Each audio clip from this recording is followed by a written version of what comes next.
जिठानी। शांति अपने दो बेटों अर्नव और आरुष के साथ शांति से जीवन बिता रही थी, लेकिन शांति के पति सोहन से उसकी कभी कभार थोड़ी अनबन हो जाती थी।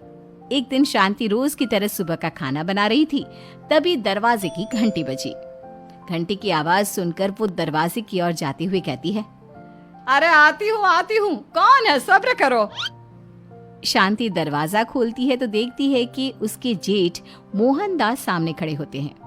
वो सक पकाकर अपना घूंघट करती है और पैर छूकर कहती है, आइए आइए जेठ जी। कैसी हो शांति? जी मैं तो बिल्कुल ठीक हूँ, सब आपकी मेहरबानी है भाई साहब। शांति और मोहनदास की बातें सुनकर शांति का पति सोहन और उसके दोनों बेटे बाहर आ जाते हैं। अरे भैया राम राम, कैसे हो आप? राम राम भाई। अरे शांति ऐसे खड़ी खड़ी क्या देख रही हो? चाय कॉफी कुछ लेकर आओ, भैया आए हैं। शांति तेजी से रसोई की ओर आगे बढ़ती हुए कहती है, अरे मेरी माँ, गेट खोलने के चक्कर में मेरे तो चावल ही जल गए। वो दौड़ी दौड़ी रसोई में जाती है और देखती है कि सारे चावल जल गए हैं। वो दोबारा चावल बनाने में लग जाती है। इतने में सोहन आवाज लगाता है, अरे शांति, तुम्हारे चावल का रोना खत्म हो गया हो तो चाय ले आओ। जी लाती हूँ अभी। शांति जल्दी जल्दी चाय बनाती है और मोहनदास को चाय देती है। सब एक दूसरे की खैर खबर पूछते हुए चाय पीते हैं। चाय खत्म होती ही मोहनदास शांति की ओर देखते हुए मजाक में कहते हैं, शांति, अब तुम्हारी चाय में दम नहीं रहा, अब हमें चाय बनाने वाली बदलनी पड़ेगी। ये कैसे मुमकिन होगा जेठ जी, घर और बाहर का सारा काम मुझे ही करना पड़ता है और कभी कभी जल्दी जल्दी के चक्कर में काम बिगड़ जाते हैं, जैसे आज चावल जल गए। अरे इसी का तो हल लेकर आया हूँ। मैंने रिश्ता देखा है अर्नव और आरुष के लिए। दोनों लड़कियां बहुत सुंदर और सुशील हैं। अगर आप दोनों इजाजत दें तो बात करूँ आगे। सोहन और शांति रिश्ते की बात सुनकर कहते हैं, अब ठीक है, बात चलाइए ना भैया, पर पहले लड़की के बारे में कुछ बताइए तो सही।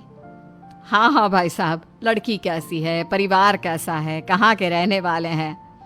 देखो परिवार तो बहुत अच्छा है, पर वे दोनों लोग बहुत गरीब हैं। दहेज में कुछ मिलेगा नहीं। अरे हमें दहेज में कुछ चाहिए भी नहीं, बस लड़की संस्कारी होनी चाहिए। एक लड़की तो पढ़ी लिखी है और शहर की रहने वाली है, पर दूसरी अपनी गरीबी की वजह से पढ़ न सकी और गांव में रहती है, लेकिन दोनों है बहुत खूबसूरत। अगर तुम सबको देखते ही पसंद ना आ जाए तो मेरा नाम बदल देना। हाँ, पर तो हम आंखें मूंद कर भरोसा कर सकते हैं भैया। आप आगे बात चलाइए, हम शादी करने को तैयार हैं। कुछ ही दिन में अर्नव और आरुष की शादी हो जाती है। आरुष की शादी अनपढ़ लड़की मंजरी से हो जाती है, जो कि बहुत भोली भी होती है, और अर्नव की शादी पढ़ी लिखी लड़की तनुजा से हो जाती है, जो कि घमंडी और चालू होती है। एक दिन मंजरी घर के काम कर रही थी कि अचानक शांति उसे आवाज लगाती है, बड़ी बहू, ओ बड़ी बहू, मंजरी जल्दी यहाँ आओ। मंजरी जल्दी जल्दी शांति के पास जाती है।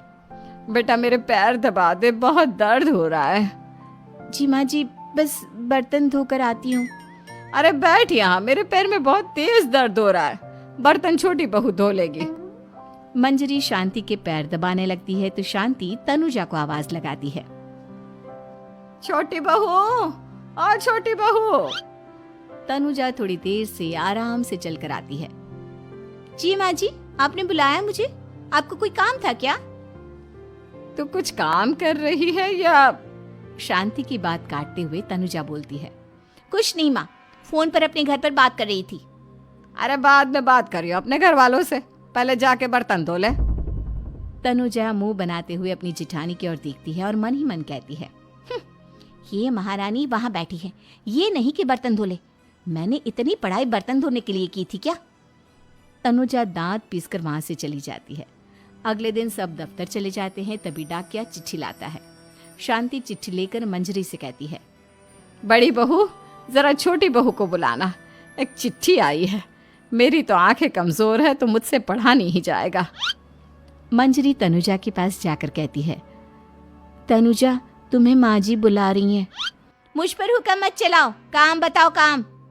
अरे मैंने तुम पर कहाँ हुक्म चलाया, और हुक्म चला भी दूंगी तो क्या हुआ, तुम तो मेरी छोटी बहन की तरह हो ना। तुम जैसी अनपढ़, जाहिल और गांव की गवार मेरी बहन नहीं हो सकती।